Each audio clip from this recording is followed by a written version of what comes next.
दोस्तों आज हम बिहार की दो खूबसूरत सिटी देखेंगे। एक है दरभंगा सिटी जिसे कहा जाता है मिथिलांचल का हार्ट, और और दूसरी। दूसरी है कैमूर जिसे बिहार का स्विट्जरलैंड भी कहा जाता है। तो पहले एक काम करते हैं, दरभंगा सिटी देख लेते हैं जिसे मिथिलांचल यानी कि मिथिला बोलने वालों का हार्ट कहा जाता है। चलिए शुरू करते हैं Here अभी we go. को। नमस्कार दोस्तों, wow. Welcome to explore YRS. आज हम एक्सप्लोर करने वाले हैं बिहार के दरभंगा डिस्ट्रिक्ट को। ये वो डिस्ट्रिक्ट है जहां इंडिया का दूसरा लाल किला मौजूद है और बोला ओ जाता है कि यहाँ एक ऐसा मंदिर है जहां महिला पंडित पूजा करते हैं। तो बिना ओ देरी अच्छा। महिला के वीडियो पंडित। शुरू करते हैं, पर उससे पहले एक रिक्वेस्ट है कि प्लीज़ चैनल को सब्सक्राइब कीजिए और वीडियो को पूरा देखिए। दरभंगा इंडिया। दोस्तों, दरभंगा बिहार का नॉर्दर्न पार्ट का एक डिस्ट्रिक्ट जिसका हेडक्वार्टर दरभंगा में ही है। और दरभंगा डिवीजन के अंदर 3 डिस्ट्रिक्ट आते हैं, जिनमें से पहला खुद दरभंगा, दूसरा मधुबनी और तीसरा समस्तीपुर।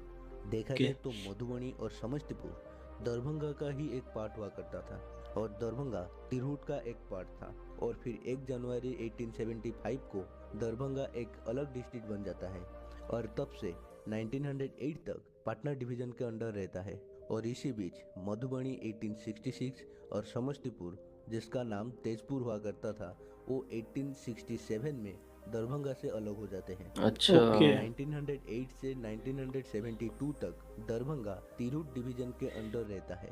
और अगर हम मुगल राज के वक्त दरभंगा की बात करें, तब दरभंगा का नाम दरभंगा ही हुआ करता था, क्योंकि मुगल ओके। के अनुसार दरभंगा को दरभंगा खान ने खोजे थे। हालांकि ये पूरी तरह से सच नहीं है, क्योंकि दरभंगा का नाम अलग अलग सूत्रों में अलग अलग प्रकार से व्याख्या किया गया है। और दोस्तों, अगर हम दरभंगा के पड़ोसी जिले की बात करें तो मधुबनी, समस्तीपुर, सहरसा, सीतामढ़ी मुजफ्फरपुर। और मुजफ्फरपुर दरभंगा को चारों तरफ से घेर के रखे हैं। और बोला जाता है कि इसी दरभंगा डिस्ट्रिक्ट में इंडिया का सेकंड लाल किला मौजूद है, जिसे दरभंगा किला और रामबाग किला बोला जाता है। ओह। ओके। 85 एकड़ में फैला हुआ ये किले के अंदर ओ रामबाग 85 पैलेस एकड़। मौजूद है, जो कि 1934 तो से पुराना लग लेकर रहा है। 1947 के बीच बनाया गया था। दीवार और देख इसका पूरी। जो गेट हम्म। है, इसे सिन्हाला बोला जाता है। और दोस्तों, अगर हम दरभंगा जिले की एजुकेशन की बात करें तो यहाँ पे दरभंगा मेडिकल कॉलेज और Indira Gandhi national zero university, Darbhanga college of engineering के साथ साथ बहुत सारे यूनिवर्सिटीज और कॉलेजेस आपको देखने को मिलेगा। इसीलिए दरभंगा जिला को पटना के बाद बिहार में सेकंड एजुकेशनल हब और सेकंड मेडिकल हब भी बोला जाता है। 2011 के जनगणना के अनुसार 45 लाख के पॉपुलेशन वाला ये डिस्ट्रिक्ट में 77% हिंदू और 22% मुस्लिम पॉपुलेशन देखने को मिलता है। और यहाँ का अहल्या मंदिर पूरे भारत में प्रसिद्ध है, क्योंकि यहाँ पे अभी भी एक महिला पंडित ने पूजा करते हैं। और दोस्तों, अच्छा। अगर हम दरभंगा डिस्ट्रिक्ट में टूरिस्ट प्लेस की बात करें तो वहाँ पे बहुत सारा टूरिस्ट प्लेस आपको देखने को मिल जाएगा। उनमें से कुछ टूरिस्ट प्लेस है दरभंगा किला, जिसे हम सेकंड लाल किला बोलते हैं, अहिल्या स्थान, श्यामागली मंदिर, चंद्रधरी म्यूजियम, कुशेश्वर आस्थान बर्ड सेंचुरी के साथ साथ महाराजा धीराज लक्ष्मेश्वरी सिंह म्यूजियम देखने को मिलेगा। और अगर हम दरभंगा के रेलवे स्टेशन की बात करें तो यहाँ पे 2 रेलवे स्टेशन मौजूद है, जिनमें से दरभंगा जंक्शन इस शहर का प्रमुख रेलवे स्टेशन है। और साथ में यहाँ पे आप लोगों को दरभंगा एयरपोर्ट भी देखने को मिल जाएगा और यहाँ से डोमेस्टिक प्लेन उड़ान भरता है।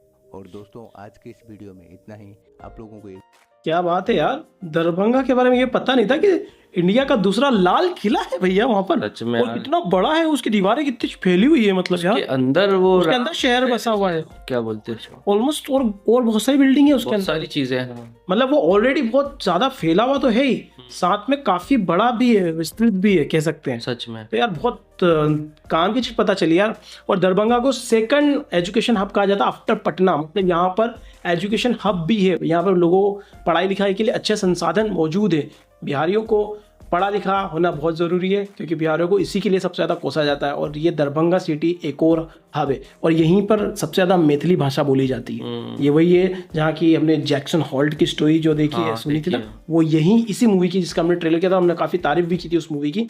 तो वो यही शहर की बात थी, और इसके जो तीनों गांव के नाम वो भी उसमें बताए थे कि कौन सा स्टेशन है, वो भी उसमें बताया गया था। चलिए अब देखते हैं अगला शहर, जिसका नाम है कैमूर सिटी। तो अब देखते हैं अगली सिटी जो कि है कैमूर सिटी। भाई बताया जा रहा है बहुत खूबसूरत, इसको स्विट्जरलैंड ऑफ बिहार कहा जाता है। तो देख लेते हैं अभी को।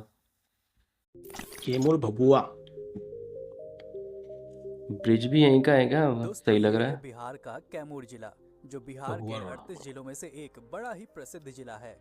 इस हाँ जिले हाँ। का भारत में एक पुराना और दिलचस्प इतिहास रहा है। ये जिला कई शासक वंशों के अधीन रहा है। कैमूर स्वतंत्र जिले के रूप में अस्तित्व में आने से पहले रोहतास जिले का एक अनुमंडल हुआ करता अच्छा। था, जिसका नाम था भभुआ। लेकिन 17 मार्च 1991 को इसे रोहतास जिले से अलग करके एक स्वतंत्र जिला बना दिया गया और इसका नाम बदलकर कैमूर रख दिया गया। इस वाओ। पूरे जिले का भौगोलिक क्षेत्रफल करीब 3332 वर्ग किलोमीटर में फैला हुआ है। वहीं इस जिले की कुल जनसंख्या 2011 के आधिकारिक जनगणना के अनुसार 16,26,384 काफी है यार आबादी तो। और बहुत यहाँ ज्यादा लोग हैं यार। साक्षरता दर लगभग 69.34% ओ तेरी। है। वहीं वाह। यदि हम बात करें कैमूर जिले के सेक्स रेशियो की, तो इस जिले में प्रति 1000 पुरुषों की तुलना में लगभग 920 महिलाएं पाई जाती हैं तथा बिहार का हर ये जगह जिला मर्द ज्यादा एक क्यों होते हिंदू भाई? बहुसंख्यक जिला के रूप में भी जाना जाता है, जहां की हिंदू आबादी लगभग 89% है ओके। और मुसलमानों की आबादी 9.55% है। अन्य धर्मों की बात करें तो जिले में ईसाई 0.09% और बौद्ध 0.47% हैं। यदि आपको बिहार की सड़कों पर ओहो, ज्यादातर BR ये सच में 45 वहाँ का है? नंबर प्लेट्स वाली गाड़ियां नहीं, दौड़ती नहीं, ये नहीं मिल होगा। जाएं, तो समझ लीजिए कि आप कैमूर जिले में प्रवेश कर चुके हैं। ये है वहाँ कैमूर का। सासाराम और बक्सर दो अच्छा, लोकसभा तो बड़ी निर्वाचन शहर क्षेत्रों है। का हिस्सा है। वहीं इस जिले के अंतर्गत कुल 4 विधानसभा निर्वाचन क्षेत्र रामगढ़, मोहनिया, भभुआ और चैनपुर आते हैं। वैसे कैमूर को धान का कटोरा भी कहा जाता है। इसका कारण यहाँ के मोकरी गांव में पैदा होने वाले सुगंधित चावलों की गुणवत्ता है, जो प्रदेश ही नहीं पूरे देश में मशहूर हैं। धान के अलावा यहाँ गेहूं, गन्ना, तेल, बीज, दालें और मक्का मुख्य तौर पर उगाई कृषि जाती है। प्रधान शहर है यार ये बात तो। करें यहाँ के पकवानों की, तो यहाँ की लड्डू गुड़ही मिठाई बहुत फेमस है। इसके अलावा गुड़ की जलेबी भी यहाँ के लोग खूब गुड़ की चाव से जलेबी? खाते हैं। वहीं लिट्टी चोखा तो कैमूर क्या पूरे बिहार की जान मानी जाती है। अगर ऐतिहासिक रूप से देखें तो 6वीं शताब्दी में बना ये जिला कभी शक्तिशाली मगध साम्राज्य का हिस्सा हुआ करता था। ओ। अच्छा। 7वीं शताब्दी में कैमूर कन्नौज के शासक हर्षवर्धन के अधीन आ गया। पाल वंश ने भी इस पर लंबे समय तक राज किया, तो वहीं चंदौली और ताराचंदी ने भी कैमूर जिले पर कई सालों तक शासन किया। आप आज भी यहाँ प्राचीन स्थल, शहर और संरचनाओं को देख सकते हैं। इतिहास में दिलचस्पी रखने वालों के लिए ये जिला किसी खजाने से कम नहीं है। ये अच्छा। जिला सांस्कृतिक और ऐतिहासिक रूप से जितना समृद्ध ये है, रियल फुटेज है। अपने वाह यार। आकर्षणों के लिए भी उतना ही फेमस है। दोस्तों, आप अगर घूमने के शौकीन हैं, तो कैमूर भ्रमण की शुरुआत आप यहाँ की कैमूर पहाड़ी श्रृंखला से कर ये। सकते हैं। लगभग 483 किलोमीटर में वाह। फैली ये पहाड़ियाँ विंध्य रेंज के पूर्वी भाग का हिस्सा हैं। बहुत कैमूर ऊंची पहाड़ी है श्रृंखला यार। मध्य प्रदेश के जबलपुर से लेकर बिहार के सासाराम तक फैली हुई है। क्या बात है। घने जंगलों और हरियाली से भरी ये पहाड़ियाँ प्रकृति के अद्भुत दृश्य दिखाती हैं। यहाँ वीकेंड पर दूर दूर से सैलानी मौज मस्ती करने और पिकनिक मनाने के लिए आते हैं। पर्यटक यहाँ बोटिंग, स्विमिंग, फिशिंग जैसी रोमांचक गतिविधियों का आनंद उठा सकते हैं। धार्मिक दृष्टि से भी कैमूर आपको बहुत पसंद आएगा। यहाँ माता मुंडेश्वरी मंदिर, हरसू ब्रह्मा मंदिर, बैजनाथ मंदिर, माँ छेरावारी धाम और पीर बाबा की मजार आप देख सकते हैं। इसके अलावा आप यहाँ प्रसिद्ध कैमूर वन्य जीवन अभयारण्य में बंगाली टाइगर, जंगली सुअर, स्लॉथ भालू, सांभर, हिरण, चीतल, नीलगाय आदि को देख सकते हैं। क्या बात वैसे है। अब अगर आप यहाँ घूमने का मन बना चुके हैं, तो आपको यहाँ पहुँचने का माध्यम भी बता देते हैं। कैमूर आप हवाई, रेल और सड़क तीनों मार्गों से पहुँच सकते हैं। यहाँ का निकटतम हवाई अड्डा वाराणसी एयरपोर्ट है। रेल मार्ग के लिए आप भभुआ या वाराणसी रेलवे स्टेशन का सहारा ले सकते हैं। इसके अलावा आप यहाँ अलग अलग सड़क मार्गों से मैप के जरिए भी पहुँच सकते हैं। कैमूर राज्य और देश के प्रमुख नगरों और शहरों से सड़क मार्ग से अच्छे से जुड़ा हुआ है। तो दोस्तों, उम्मीद करता हूँ कि आपको ये वीडियो इन्फॉर्मेटिव लगी होगी।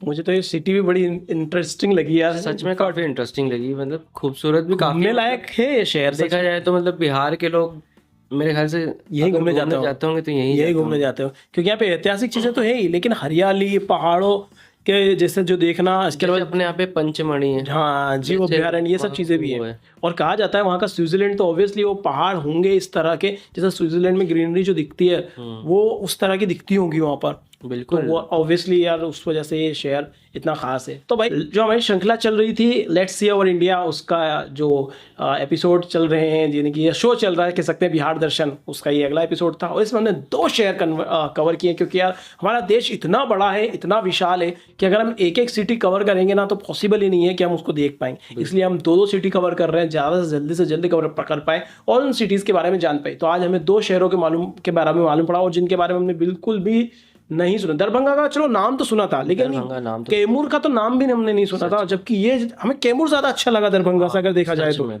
तो भाई यही रीज़न है कि ऐसा ही हम और हमारे जैसे जितने भी लोग हैं जो हमारे खुद के इंडिया को देखना चाहते हैं वो हमारे चैनल को अभी से सब्सक्राइब करते हैं। हमारी सीरीज चल रही है बिहार दर्शन की, एक पूरी लिस्ट है, आप उस पर देख सकते हैं। वो खत्म होने के बाद यूपी दर्शन एंड इस तरह से सारे शहरों, सारे प्रदेशों के हम मुख्य शहर देखने वाले हैं। अभी इसमें कमेंट करके बताएं क्या बिहार का और कोई, कि वो इतिहास की नज़र से भी ज़रूरी है देखना और देखने लायक चीज़ें भी उस शहर में हैं, तो आप उसका वीडियो ज़रूर देखें। अगर है तो कमेंट करके बताओ, नहीं तो हम अब आगे बढ़ेंगे यूपी की तरफ। तो कमेंट करके ज़रूर बताना। अगर हमें लगेगा कि हाँ भाई कुछ ज़्यादा ही कमेंट आ रहा है किसी एक शहर का, तो हम उस पर रिएक्शन दे देंगे 1 या 2 शहर पे। अदरवाइज हम यूपी की तरफ बढ़ेंगे अगले एपिसोड में या अगले हमारा जो भी सीरीज रहेगी उसके अंदर। कमेंट करके जरूर बताना। बाकी आप लोगों को बताइए हमारे साथ इन शहरों का देखना और इनके बारे में बातें करना, इनके बारे में जानना आपको कैसा लग रहा है। अच्छा लगे वीडियो लाइक शेयर सब्सक्राइब करें। मिलते हैं नेक्स्ट वीडियो में। Till then make love not war.